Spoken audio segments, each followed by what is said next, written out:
This channel does not promote any violent, harmful, or illegal activities. All content provided by this channel is meant for an educational purpose only. তারকেশ্বরে অপহৃত এক শিক্ষককে একেবারে ফিল্মি কায়দায় police গ্রেফতার করলো, তাও আবার ট্রেন থেকে ঝাঁসি মধ্যপ্রদেশ থেকে তাকে তাকে উদ্ধার করা হয়েছে।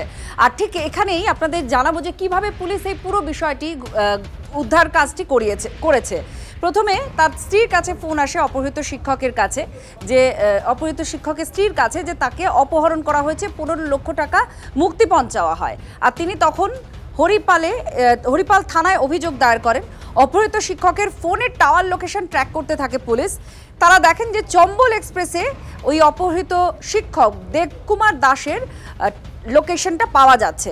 আর সেই সময় ঘটনাচক্রে ওই ট্রেনেই পুলিশ মধ্যপ্রদেশে যাচ্ছিল, হুগলি গ্রামীণ পুলিশের একটি দল একটি অন্য কাজে।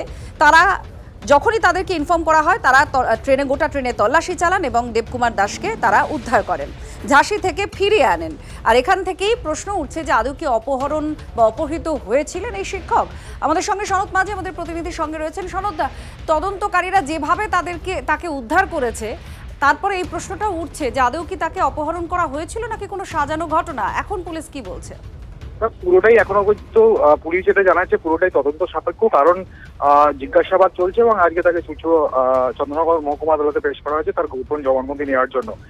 পুলিশ যেটা জানাচ্ছে যে 4 জুলাই সে বাড়ি থেকে বেরিয়েছিল এবং বেরিয়ে তারকেশ্বর যাওয়ার নাম করে পরে যেখান থেকে উদ্ধার হয়, অর্থাৎ যে চম্বলে যাওয়ার সময় তাকে যে উদ্ধার করা হয়েছে এবং তার যে ফোন থেকে তারই ফোন থেকে তার স্ত্রীর কাছে যে 15 লক্ষ টাকার মুক্তিপণ চেয়ে তার কাছে যে ফোন আছে, এখান থেকে পুলিশের একটা সন্দেহ আসছেই যে তাকে হয়তো অপহরণ করা হয়েছিল, কিন্তু পুরো বিষয়টাই কিন্তু পুলিশের কাছে ধোঁয়াশা, এরকমটা কিন্তু জানিয়েছে হুগলি গ্রামীণ পুলিশের তরফ থেকে।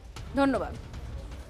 মথুরা চম্বল এক্সপ্রেস ট্রেনে ঝাঁসির কাছে আমাদের এই দেবকুমার দাস যিনি মিসিং ছিলেন তাকে পাওয়া যায় এবং হরিপাল থানা তাকে ঝাঁসি থেকে আয়োজক বিশ্বজিৎ আছে, ঝাঁসি থেকে টিম তাকে উদ্ধার করে নিয়ে আসে।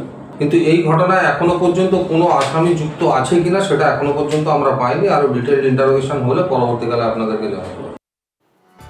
এদিকে নিবেদিতা সেতু টোল প্লাজায় বাস দুর্ঘটনা, আহত 10 থেকে 15 জন। দুর্গাপুর থেকে যাত্রী বোঝাই একটি বাস কলকাতায় আসছিল, আর আচমকায় নিয়ন্ত্রণ হারিয়ে নিবেদিতা সেতুর গার্ড রেলে ধাক্কা মারে ওই বাসটি। ছবি দেখাবো আপনাদের। ছিটকে পড়েন বাসের এক বয়স্ক যাত্রী। স্থানীয় হাসপাতালে আহতদের চিকিৎসা চলছে। বাকি যাত্রীদের অন্য গাড়িতে করে গন্তব্যে পৌঁছে দেওয়া হয়েছে।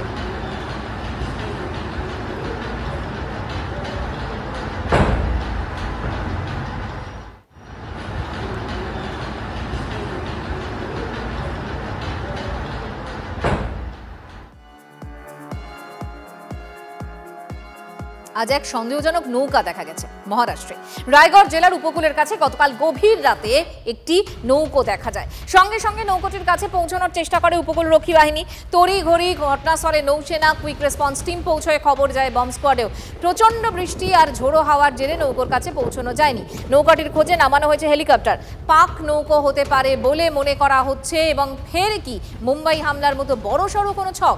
26/11 সময় এরকমই একটি নৌকা করে মুম্বাইয়ের উপকূলে আসে আজমাল কাসাব সহ বাকি জঙ্গিরা।